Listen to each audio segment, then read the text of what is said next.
নাম আমার নীলা, পেশায় ডাক্তার।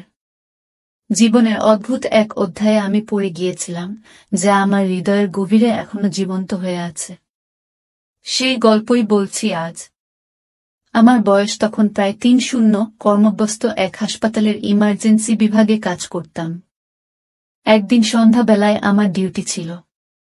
হঠাৎ করেই এক রোগীকে আনা হলো। গুরুতর দুর্ঘটনা হয়েছিল তার। নাম তার রিয়াদ। তার চেহারায় আতঙ্কের ছাপ স্পষ্ট, কিন্তু তাও কিছু একটা ছিল তার চোখে যা আমাকে অদ্ভুতভাবে টানছিল। রিয়াদকে চিকিৎসা দিতে গিয়ে প্রায় রাত হয়ে গেল। ধীরে ধীরে তার অবস্থার উন্নতি হতে লাগল। সপ্তাহখানেক পর তাকে রুটিন চেকআপের জন্য আমার কেবিনে আসতে হলো। সেদিনই আমাদের প্রথম কথোপকথন হয়। তার কণ্ঠে একটা শান্ত স্বর ছিল যা আমাকে আশ্বস্ত করেছিল। এরপর থেকে রিয়াদ মাঝে মাঝে হাসপাতালে আসত, শুধু চেকআপের জন্য নয়, মাঝে মাঝে কফি ব্রেকে দেখা করতে। একদিন এক ঝড় বৃষ্টির রাতে হাসপাতাল থেকে বের হওয়ার সময় রিয়াদ আমাকে বলল, নীলা, তোমাকে কিছু বলতে চাই। তার চোখে একটা ভীষণ আন্তরিকতা ছিল এবং আমার হৃদয় দ্রুত বেগে ধড়ফড় করছিল।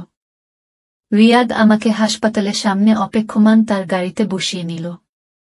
সেই রাতে বৃষ্টির শব্দের মধ্যে রিয়াদ তার ভালোবাসার কথা প্রকাশ করল। আমি নির্বাক হয়ে শুনছিলাম, যেন স্বপ্ন দেখছি। তারপর হঠাৎ করেই সে আমার হাত ধরে বলল, তুমি যদি রাজি থাকো, তবে আমরা একসাথে একটা নতুন জীবন শুরু করতে পারি। মুহূর্তটা ছিল জাদুকরী। রিয়াদ আমার হাতের আঙ্গুলে আঙ্গুল রেখে আমাকে তার কাছে টেনে নিল। তার কপালে ছোট্ট একটা চুমু খেল, যা আমার হৃদয়ের সমস্ত সংশয় দূর করে দিল। সেই রাতে আমরা দুজনেই একে অপরকে জড়িয়ে ধরে দীর্ঘ সময় কাটালাম, যেন সময় থেমে গেছে। সেই রাতের পর রিয়াদ আর আমি কখনো আলাদা হইনি। আমরা একসাথে এক নতুন জীবন শুরু করেছি, যেখানে ভালোবাসা আর বিশ্বাসের বন্যে আমাদের প্রতিদিনটা সাজানো। আমাদের জীবনের সবকিছু যেমনই হোক, রিয়াদ আর আমার সেই প্রথম রাতের স্মৃতি আজও আমার হৃদয়ে অমলিন।